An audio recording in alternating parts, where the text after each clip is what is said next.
Pemirsa, kita lanjutkan dialog JAK Forum dengan kembali saya akan bertanya ke Bang Faisal Basri terkait dengan target yang dibebankan pemerintah terhadap Satgas BLBI 110 triliun dan saat ini per Maret itu baru mencapai 25% ya, atau 28 triliun. Komentar Bang Faisal.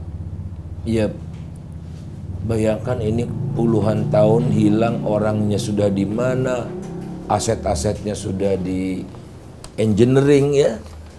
Sudah bertukar pemilik. Hilang semua lah ya. Atau jadi bisa ya, jadi terjadi penurunan juga valuasi asetnya. Valuasi aset sih barangkali bisa lebih tinggi ya kalau sekarang gitu. Tapi kalau properti bisa naik asetnya ya. sudah di mana, sudah pindah tangan atau bagaimana itu karena udah terlalu lama ini. Jadi syukur masih 25% itu menurut saya, tapi jangan mengada-ada gitu aja. Jadi harus paham itu si Satgas, siapa yang salah, siapa yang nggak salah. Kedua, Satgas harus sadar bahwa ini terkait dengan klausul ya. Kalau mereka tidak kooperatif segala macam bisa dipidanakan loh. Gitu. Dan yang betul-betul nyata-nyata bukan hanya si obligor tapi juga si regulatornya nggak diutik-utik, seolah-olah malaikat semua nih yang ngurus BLBI. Padahal di sana ada kepentingan juga gitu. Artinya jangan ahistoris ya bahwa ini Jangan terjadi. ahistoris. Ya. Kita lihat dulu nih banyak meliputi banyak pihak, banyak orang gitu. Udah fokus ke yang besar dan yang melakukan pidana nyata-nyata gitu. Nah sudah begitu jelas secara internasional bisa bertanggungjawabkan kalau orangnya ada di luar negeri kerjasama dengan Interpol. Tapi harus jelas ya, Interpol juga nggak mau dong kalau nggak beres gitu kan ininya proses hukumnya.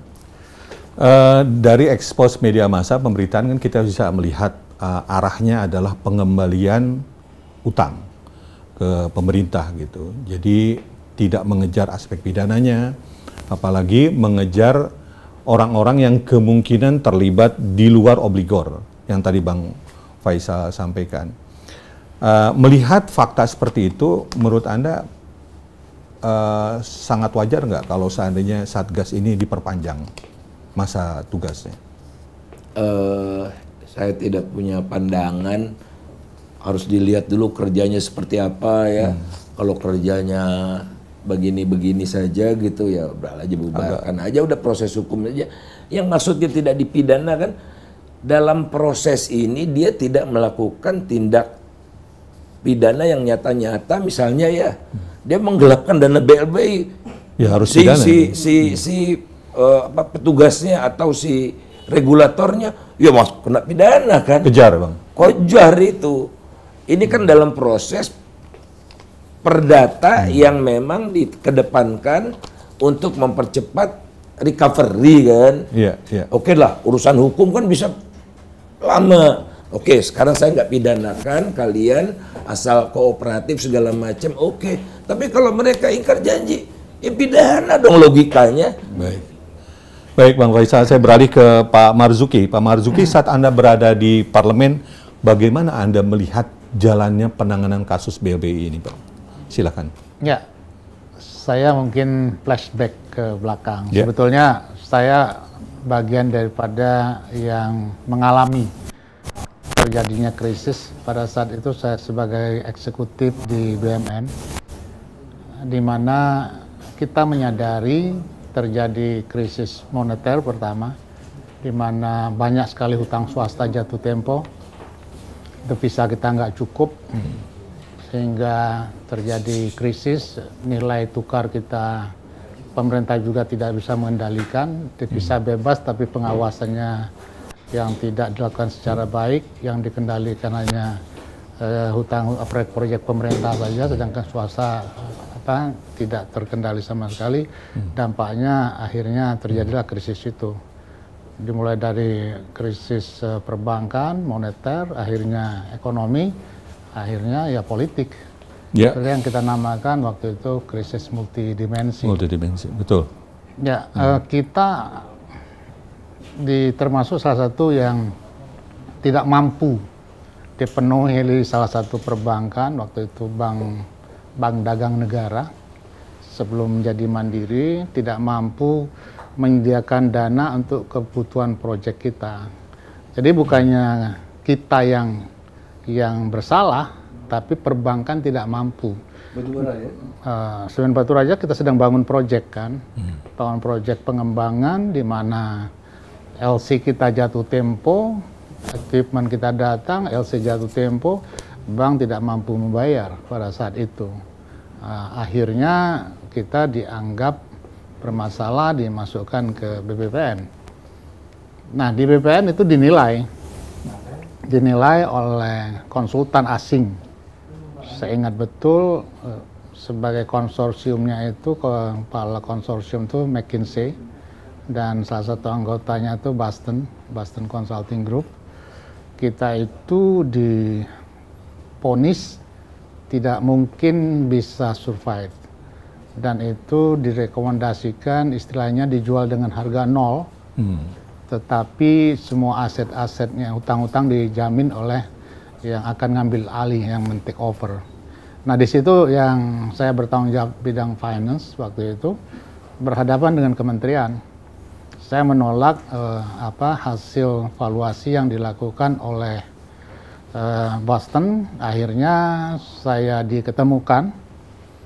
Nah, apa yang disampaikan oleh konsultan, ya dia membuat analisis itu dengan asumsi-asumsi yang tentu semuanya tidak menguntungkan.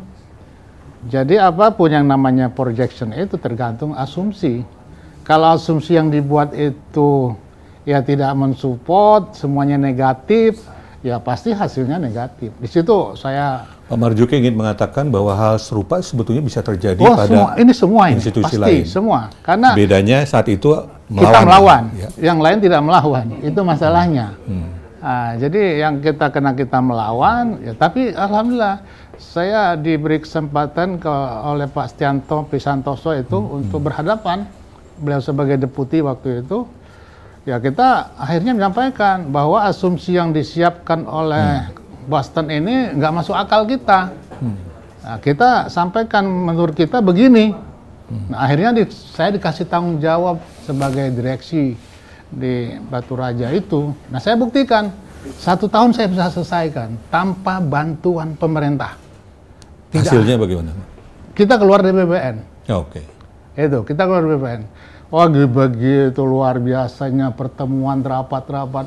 Tapi saya punya komitmen bagaimana kita menyelamatkan BUMN itu. Nah, dan nyatanya kita berhasil. Nah, kalau semua pejabat BUMN melakukan yang sama, saya kira tidak akan banyak BUMN yang seenaknya saja dijarah. Kalau saya bilang dijarah itu. Karena kita kalau nggak melakukan perlawanan pasti dijarah. Nyata setelah kita survive, bisa exit, kita bisa IPO, dan sekarang nilainya berapa triliun perusahaannya. Artinya dengan satu perusahaan aja kita bisa selamatkan sekian triliun. Nah, itu kita alami. Bagaimana kita berhadapan dengan BPPN? Ya, ada yang baik orangnya, yang membantu, tapi ada yang di dalam itu ya seperti raja-raja kecil. Yang memang ingin kita itu ya selesai saja gitu. Sudahlah, ini apaan, ini perusahaan jual aja, kira-kira begitu kan. Atau dia agen calon-calon pembeli barangkali, Pak. Ya, saya merasakan itu. Luar biasa kondisi. Saya ingin berhenti, Pak, dengan statement Anda mengatakan dijarah. Saya ingat Pak Marzuki juga pernah menyampaikan di dalam satu berita bahwa 97-98 itu banyak perampokan. Betul. Bahwa pernah mengatakan itu. Sekarang penjarahan. Salah satu korbannya adalah Bank Sentris Internasional. Kenapa Anda mengatakan itu? Ya, begini. Dari apa yang dilakukan oleh konsultan asing itu, sepertinya ada agenda. Sudah ada agenda bahwa memang mau dibangkrutkan. Dan ini kelihatannya ya, saya nggak tahu apa bodoh, apa memang sengaja seolah-olah bodoh, sehingga seolah-olah konsultan asing ini yang paling benar. Nah, itu menurut saya konsultan ini yang nggak benar. Nah, di sinilah terjadinya penjarahan, perampokan terhadap aset-aset negara. saya miris ya, begitu banyak pejabat, wow recovery kita di atas daripada yang terjadi di sini, di dunia ini. Ini kok saya bilang otaknya terlalu menyederhanakan. Ya saya sering membuat statement yang dengan contoh-contoh jelas ya, seperti BCA, bagaimana BCA kemudian dijual dengan harga murah, bagaimana new investornya itu dalam sekian tahun uangnya sudah kembali sehingga dia menjadi orang terkaya di Republik ini. Sesuatu yang menurut saya kan nyata, yang ibarat saya itu ilmu katon, bukannya ilmu yang terlalu sulit untuk dipelajari, yang perlu analisis komplikasi. Enggak terlalu sulit loh, asal komitmen dan punya integritas. Nah, disitulah saya bilang negeri ini dirampok, dijarah. Baik, jadi sejak awal memang penanganannya sudah bermasalah ya, terutama di integritas dari orang-orang yang menanganinya. Begitu, Pak Marzuki? Iya, ini sudah 26 tahun loh. Ya, masih banyak meninggalkan PR-PR dari BLBI, di mana aset-aset yang disita itu tidak jelas kepemilikannya. Tidak jelas. Saya tahu banyak aset yang masih nama obligornya yang tidak ada legalitas, harus diambil alihnya. Hanya diambil-ambil aja, begitu mau dijual bermasalah. Itu terjadi loh sekarang ini. Sehingga aset-aset ini seperti Bang Faisal tadi bilang, itu hilang nggak jelas.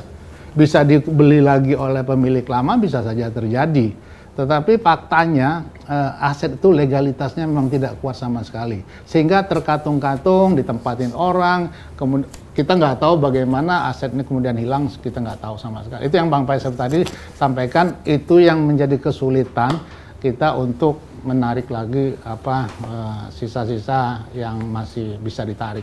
Kalau saya boleh tambahkan, syarat perdata itu tidak dipidanakan itu antara lain aset yang diserahkan ke BPPN itu harus clean and clear. Jadi ini terbukti itu yang Pak Marzuki katakan cacat-cacat semua. Jadi kalau mau dieksekusi ternyata punya orang, utangnya belum beres, dan itu menciptakan kegaduhan hukum yang puluhan tahun sampai sekarang. Baik, terima kasih. Jak Forum akan kembali setelah pesan-pesan berikut.